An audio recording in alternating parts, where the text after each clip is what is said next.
سلام ان کے لیے۔ بسم اللہ الرحمن الرحیم، نحمدہ ونصلی علی رسولہ الکریم، اما بعد۔ آج صفہ آن لائن کورسز کی طرف سے زکوٰۃ کورس کا تیسرا سبق پیش کیا جا رہا ہے۔ اس سبق میں ہم زکوٰۃ کے متعلق چند باتیں ذکر کریں گے، مثلا زکوٰۃ کس پر واجب ہے، کتنی چیزوں پر زکوٰۃ آتی ہے، کتنی مقدار میں یہ اشیاء ہوں تو زکوٰۃ واجب ہے، اور کھیتی باڑی کی زکوٰۃ میں کیا تفصیلات ہیں، جانوروں کی زکوٰۃ میں کیا تفصیلات ہیں۔ آج کے سبق میں ان باتوں کو ذکر کیا جائے گا۔ تو سب سے پہلی بات کہ کن لوگوں پر زکوٰۃ واجب ہے اور کن پر نہیں، تو اس کا جواب یہ کہ ہر وہ بالغ سمجھدار مسلمان مرد یا عورت جس کے پاس قرضوں کو الگ کرنے کے بعد زکوٰۃ کا نصاب موجود ہو، تو چاند کا سال پورا ہوتے ہی اس پر 2.5% یعنی 40واں حصہ زکوٰۃ فرض ہے۔ نابالغ پر زکوٰۃ فرض نہیں ہے۔ دارقطنی کی روایت ہے کہ لا یجب علی مال الصغیر زکوٰۃ حتی تجب علیہ الصلاۃ، کہ جس طرح مفہوم یہ ہے کہ جس بچے پر نماز فرض نہیں اس پر زکوٰۃ بھی، اس کے مال پر زکوٰۃ بھی فرض نہیں، اسی طرح پاگل پر زکوٰۃ واجب نہیں، غریب اور ضرورت مند پر زکوٰۃ واجب نہیں، ایسا مقروض جس کا قرضہ اس کے پیسوں کے برابر یا زیادہ ہو اس پر زکوٰۃ فرض نہیں۔ دوسری بات کہ کتنی چیزوں پر زکوٰۃ آتی ہے، اس کا جواب یہ کہ قابل زکوٰۃ اشیاء صرف 6 ہیں۔ نمبر 1 سونا، نمبر 2 چاندی، نمبر 3 کرنسی، نمبر 4 مال تجارت، نمبر 5 کھیتی باڑی، نمبر 6 سال کا اکثر حصہ گھر سے باہر چرنے والے جانور۔ تیسری بات نصاب کی تفصیلات، یعنی کتنی مقدار میں یہ مذکورہ اشیاء ہوں تو زکوٰۃ واجب ہے اور ان کا نصاب کتنا ہے۔ تو اس کا جواب یہ کہ اگر آپ کے پاس صرف سونا ہی سونا ہے، سونے کے علاوہ بقیہ 3 چیزوں میں سے کچھ بھی نہیں ہے، تو 7.5 تولہ یعنی تقریباً 88 گرام سونا ہونے کی صورت میں زکوٰۃ فرض ہے۔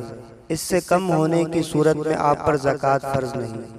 اگر آپ کے پاس سونے کے ساتھ بقیہ چیزوں میں سے کچھ بھی ہو، مثلاً 5 روپے ہوں، تو زکوٰۃ اس وقت واجب ہوگی جب ان کے مجموعے کی قیمت 52.5 تولہ یعنی تقریباً 613 گرام چاندی کے برابر ہو۔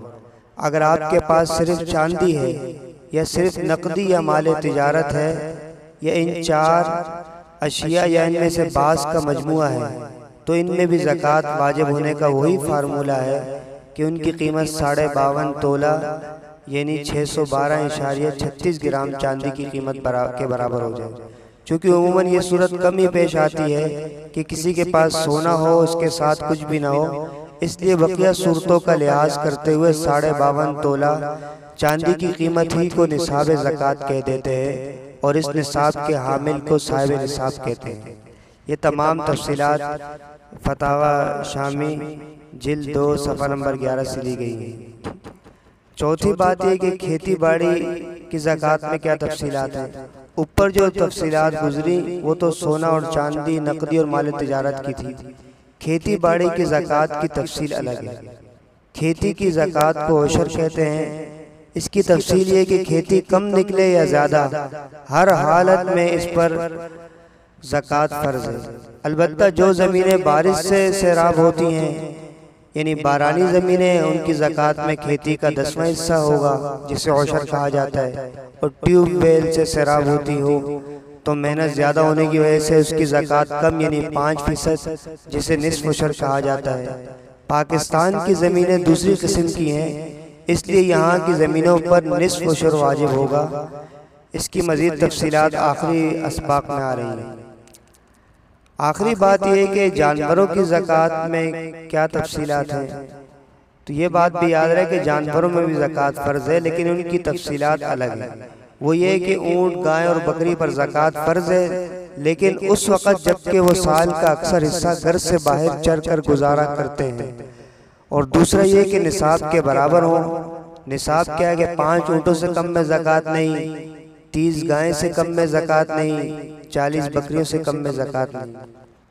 یہ تمام تفصیلات جو لی گئی ہیں یہ احادیث مبارکہ بھی موجود ہیں، چنانچہ احادیث مبارکہ ان کے متن اور مفہوم کے ساتھ ملاحظہ ہوں کہ ایک روایت دارقطنی کی ہے، جلد 2 صفحہ نمبر 474 ہے۔ اس کا عربی متن یہ ہے کہ لیس فی اقل من 5 زود شیء ولا فی اقل من 40 من الغنم شيء ولا في أقل من 30 من البقر شيء ولا في أقل من 20 مثقالا من الذهب شيء ولا في أقل من 200 درهم شيء ولا في أقل من 5 أوسق شيء والعشر في التمر والزبيب والحنطة والشعير وما سقي سيحا ففيه العشر وما سقي بالغرب ففيه نصف العشر۔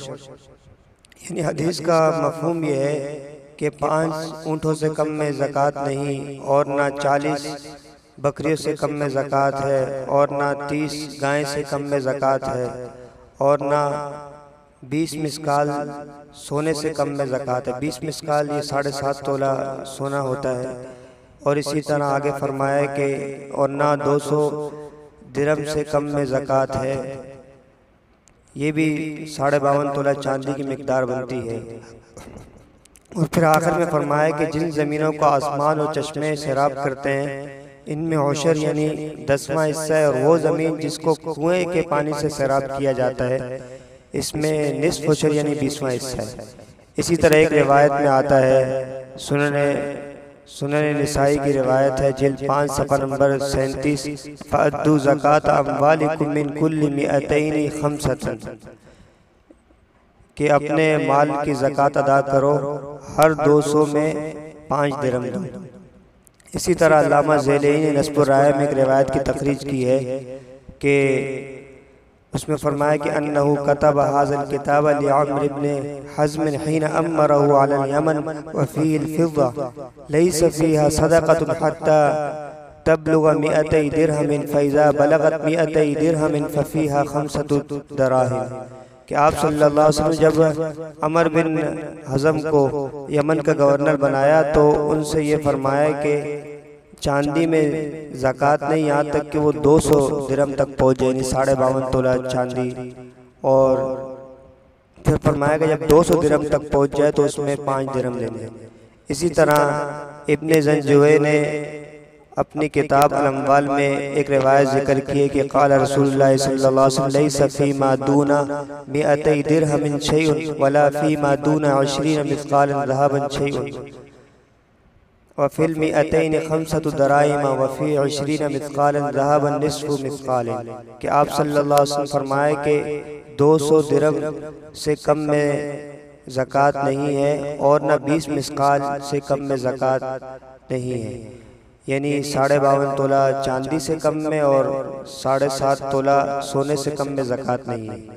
اور پھر فرمایا آخر میں جب 200 درہم پہنچ جائے چاندی کے تو اس میں 5 دراہم ہیں، اور 20 مسقال یعنی 7.5 تولہ سونا میں نصف مسقال ہے۔ ان تمام باتوں کا خلاصہ یہ ہے کہ سونے کا نصاب الگ ہے، کھیتی باڑی کا الگ ہے، اور جانوروں کا الگ، جبکہ چاندی، کرنسی اور مال تجارت کا نصاب چاندی والا ہے۔ کچھ سونا کچھ چاندی ہو تب بھی چاندی کا نصاب چلے گا، کچھ سونا کچھ روپے ہوں یا کچھ سونا کچھ مال تجارت ہو تب بھی چاندی کے نصاب کا اعتبار ہوگا۔ اللہ تعالی ہمیں دین کی صحیح سمجھ عطا فرمائے۔ آخر میں یہ نوٹ ملاحظہ فرمائیں کہ جو حضرات یہ کورس کرانا چاہتے ہیں تو اس سبق کو 2 دن میں پڑھایا جائے۔